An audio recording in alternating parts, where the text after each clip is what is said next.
immediately thought back to when explosions went off in Afghanistan. It sounded like a bomb. A shotgun next to your ear times 1,000. Heard a loud explosion. She said things fell off her wall. My front window blew in.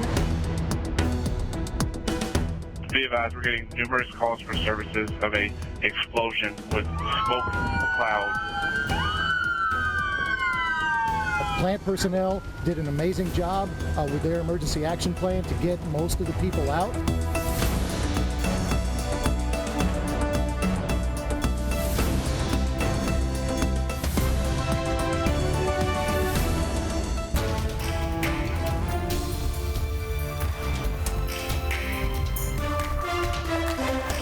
The disaster in the Clifton neighborhood, that massive explosion at a plant just east of downtown Louisville, heard from southern Indiana to Mount Washington, Kentucky. The number of injured has risen tonight. It is our top story with all new reports on the WHAS 11 night team. Hello, everyone. I'm Doug Prophet. Now, take a look from the Sky 11 drone before sunset. You get the real picture of this giant blast ripping apart the old D.D. Williamson food additive plant in the heart of the Clifton neighborhood. Firefighters stayed on the scene. As you can see, for hours they were continuing to pour water right onto the plant.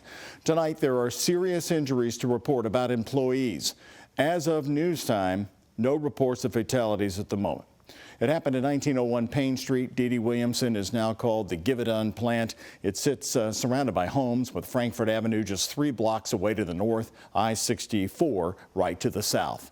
Team coverage from our WHAS 11 reporters on the scene since the first reports of the blast. Isaiah Kim Martinez is reporting along Frankfort Avenue, blocks away from the plant, where businesses still have major damage. The night team's Alex Dieter is back live right now near the plant. And Alex, we are certainly thinking of those who survived this horrific explosion today. Right, Doug. I mean, as you can see behind me right here on Payne Street, law enforcement still on the scene, but we are seeing residential traffic being able to go in and out. Now, I do want to point out that just before 10 this evening, we did hear another update from Mayor Craig Greenberg. He did say that that injured total has risen to 12, and he also said Louisville Fire is still searching inside the building to make sure all of these employees are accounted for. Now, here at 11 o'clock is what we know. 12 people were injured in this explosion, and at last briefing we heard that all of these are employees. 2 of those employees were rescued from the building, and 1 of them was rescued by Louisville Fire. And lastly, we do want to reiterate that there are no confirmed fatalities at this moment. We've been hearing from city leaders and residents and neighbors all day about the moments that explosion happened.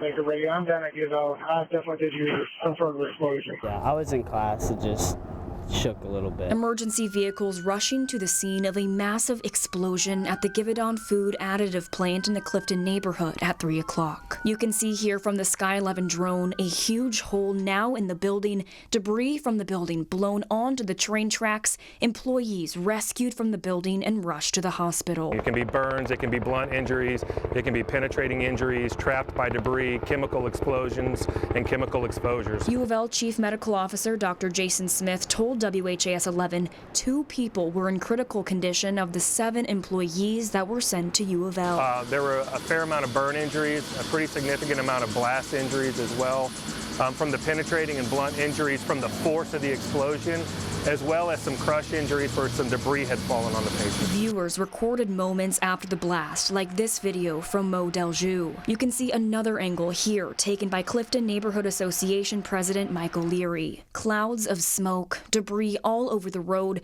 and a pole going right through a car. O'Leary lives right behind the building and felt the explosion that was felt for miles. I was actually working and felt this incredible explosion. It was, I felt it in my chest. It was a pressure type thing.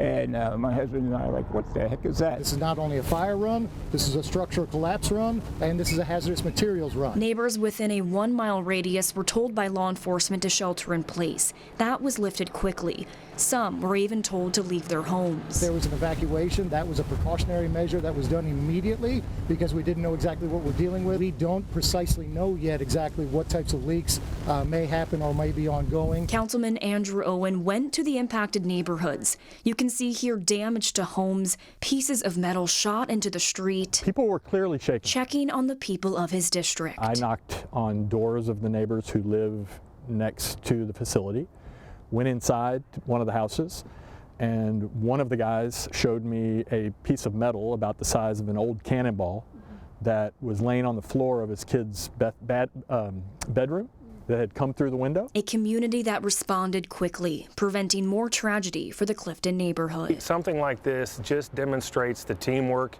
here within this community.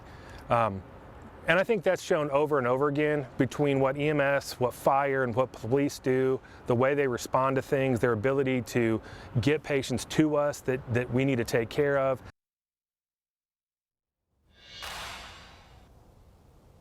Now, we were told that emergency services have been monitoring the air quality for any leaks of chemicals from this explosion.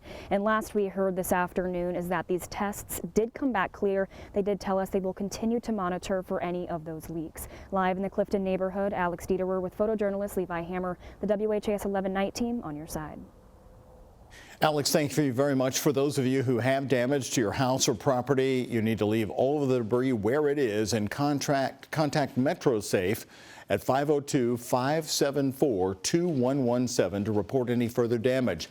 Not because the debris is contaminated, but because it will help investigators piece together the puzzle of what happened at 3 this afternoon. This plant is nearly a block long, and it sits right along the main railroad tracks that move near Frankfort Avenue. Our Sky 11 drone showing you again the force of the explosion that sent debris across the Clifton area. Schools were held in place for a time. The Givaudan company bought D.D. Williamson in 2021. Windows blown out of homes, businesses, and churches. Plus, this plant was the same location that had a fatal explosion in 2003. Under different ownership then. Tonight, we're talking with one woman who says it was her stepfather killed in that explosion. WHAS 11 Night Team's Clarice Shaley and Chief Photojournalist Philip Merle are in Clifton. The explosion from the nearby plant rips through Frankfort Avenue. Its force leaving a path of destruction a few blocks from the plant. And I was sitting in my living room, and all at once, boom! I mean, I knew it was an explosion. The afternoon explosion brings Betty Bennett back 21 years ago.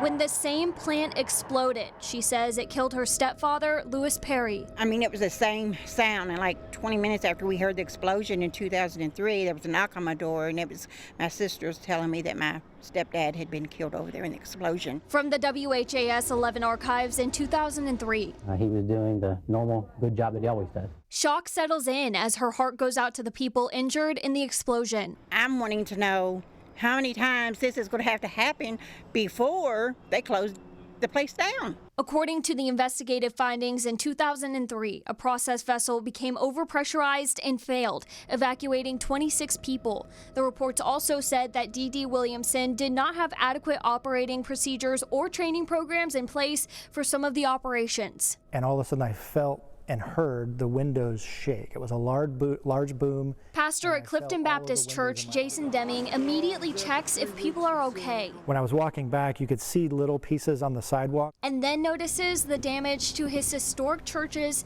stained glass windows. It looks almost like an accordion from the side. Some pieces shifting in the frame, others in pieces. Pieces of the community. Somebody took their hard-earned money and wanted to, do this in memory of a loved one. Some left with a shattered sense of safety in the community as the church works to pick up the pieces. We just really want to be a resource for the people around here. I'm recognizing, it's easy to see the physical damage of this space.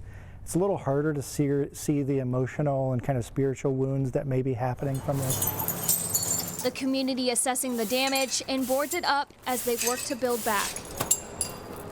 In Louisville, Clarice Shaley, WHAS 11 Night Team on your side. Now, real quickly, as we've been on the air here, I just want to give you this update from Mayor Craig Greenberg, who just put this out. Some new information detailed about the conditions of the people. He said they now range from minor to critical and or life-threatening. That's the first time we've heard that word mentioned, life-threatening. The mayor having a 10 a.m. news conference tomorrow. That'll be the next update that we'll be able to bring you the latest information on. Back to the church there on Frankfurt Avenue. Pastor Jason Deming said often today in the hours after the explosion that this is not the kind of trauma anyone can shake off easily. He expects that a regular service, which is going to be held tomorrow night, to be one of healing, conversation, and a lot of caring. Anyone is welcome to come. That tomorrow night service is at 6:30 p.m. and the church is at the corner of Bel Air and Frankfurt Avenue. Well, we've been getting your pictures and videos. This is Kim Hart's house on Payne Street. Windows in the front of her house blown out. Parts and debris torn from the building rocketed through the area. It left marks right into the concrete on her street. Clifton were rattled by this blast. One man telling us he jumped off his desk and his son hit the floor as dust fell from the ceiling. Several places had glass blown right out of the windows. Some were seen boarding up windows right in front of our crews just after 6:30 tonight. Isaiah Kim Martinez and our senior photojournalist Alyssa Newton are covering that side of the story. One homeowner describing what he says sounded like a bomb going off. It's the cleanup for businesses and homes up and down Frankfurt Avenue. And what was going through your mind when you heard what you heard? I've never heard anything like that. So it like reverberated, like there's a boom, boom, boom. I literally thought the house was falling down behind us. This gym, Beckman Fitness, boarding up its windows, blown out from the plant explosion less than a mile away. Yeah, it's the caramel plant back there. It's just nothing exciting at all, you know, and then we have today. Property owner Jason Baker. I feel blessed that no one was hurt, and the impact had only affected some glass. The effects of the explosion felt across Frankfurt Avenue. You can see the glass blown out here at the Clifton liquor store. And if you follow along with me, you can actually still smell something's off in the air. Right next door, we actually talked to the property owner. You can see boarded up windows. This is directly from the impacts of the explosion today. There's actually a gym, Beckman Fitness, right along here. You can see their glass obviously was broken today, having to board up those windows. Folks inside actually were training just after 3 p.m. when this happened. They say no injuries here. Ultimately, they're sending their best wishes to those in the hospital. Me and my family will be praying for anyone who's been injured. And 120 years it's been there. And nothing's ever broken. And just down the road on Pope Street, shattered glass from broken windows lining the floor of a home that's been here for decades. I'm telling you, the impact, the reverb of everything, it was intense. Nathan Rush is in the process of buying the property. He and his realtor just outside the house when they heard the explosion. Yeah, I've never heard a bomb, but I gotta imagine it was a lot like that. And the echo, and everyone heard it as a sound wave that put pressure on your body. Right now, all eyes are on the status of those plant employees in the hospital. The community praying for full recoveries of every single one. Isaiah Kim Martinez, WHAS 11 Night Team on your side. So the search for the cause, let's talk about that for a moment. The actual investigation into the cause started right as the sun was going down tonight. Sightseers had also started showing up along Frankfurt Avenue in the area, and police are asking you to avoid that area of Frankfurt and Payne for the time being. Right after this, more breaking news for you. 2 trial dates are now set in